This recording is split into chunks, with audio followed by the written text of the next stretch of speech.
कमजोर कड़ी निकली बरखा शैतान टुकड़ी की। नमस्कार दोस्तों, स्वागत है आपका आपके अपने चैनल हंग्री स्पिरिट्स में। हंग्री स्पिरिट्स देख रहे सारे दर्शकों का मैं अंजू शर्मा दिल से स्वागत करती हूँ। ये बात तो मैंने आपको पहले ही बता दी थी कि तिल मिलाहट में कुछ तो ये बोल देंगे शैतान टुकड़ी में से कि सच सामने आने की बात हो जाएगी, और आज इस कड़ी में ये बात होती हुई दिखाई दी। चलिए चर्चा करते हैं। पहले वही निवेदन, जिन्होंने अभी तक चैनल को सब्सक्राइब नहीं किया है कर लीजिए। साथ में दोस्तों बेल आइकॉन दबाइएगा ताकि आपको हमारे वीडियोस के नोटिफिकेशन मिलते रहे। शैतान टुकड़ी की यूनिटी बड़ी स्ट्रांग है।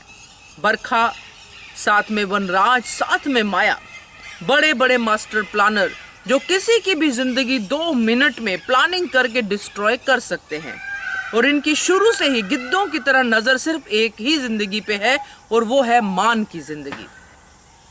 करते करते इस मुकाम तक पहुंच गए कि मान को अलग अलग कर दिया, मगर कामयाबी मिलती हुई नहीं दिखाई दी। अब जब मान ने अपने तरीके से आपस में बातें कर ली तो सारी की सारी शैतान टुकड़ी तिलमिलाहट में आ गई। अब तिलमिलाहट में ही माया और वनराज ने अपना आपा नहीं खोया, मगर एक्साइटमेंट में बरखा ने क्या कर दिया? बरखा ने वो कर दिया जो शैतान टुकड़ी को दूर दूर तक भी अंदाजा नहीं था।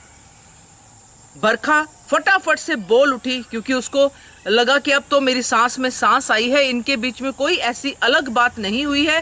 जो हमने सच बताया था माया के थ्रू, जो अनुज को पता था, अनुज ने वही बताया है, और उससे तो कुछ फर्क पड़ने वाला है नहीं। फैसले तो वही है जो इन्होंने कहा है कि मैं माया के साथ ही रहूंगा, मेरा वो फैसला है, और अनुपमा अमेरिका जाएगी। अब ये एक साई ऑफ रिलीफ था बरखा के लिए। दोस्तों होता है ना, कभी कभी आप गुस्से में या बहुत भड़काहट में आप कह जाती हो अपनी बातें, या फिर बहुत ही शांति से जब मन शांत हो जाता है कि चलो बला टली, अब कुछ सामने नहीं आएगा, तब भी मुंह से सच निकल जाता है। और वही सच निकला बरखा के मुंह से।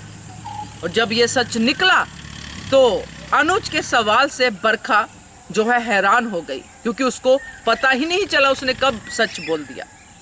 तो ये जो हुआ है बरखा के साथ, इसकी क्लास तो बाकी की शैतान टुकड़ी बाद में लेगी, मगर यहाँ पे शैतान टुकड़ी ही ये बात संभालने की कोशिश करेगी कि बरखा ने ऐसा क्यों कहा।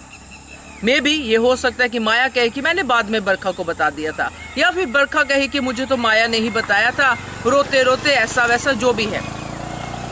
तो दोस्तों कुछ भी हो, बाद में सच दब जाए या कुछ भी हो, मगर कहते हैं ना कि छोटी सी चिंगारी भी अगर सामने आ जाए तो वो जल्दी ही आग का रूप लेती है, अगर उसके बारे में तहकीकात की जाए, अगर उसके बारे में पता किया जाए। अब अनुज और अनुपमा एक हो चुके हैं, चाहे वो अलग है मगर एक हो चुके हैं।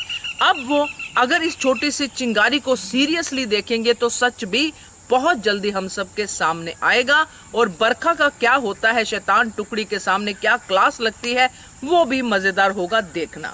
तो ये कमजोर कड़ी बरखा दोनों तरफ से पिसेगी। क्या कहते हो आप? कमेंट करके बताइएगा। देखते रहिए channel Hungry Spirits. Thank you so much. Subscribe to our channel by clicking the subscribe button. Click the bell button and enjoy the latest uploads from our channel.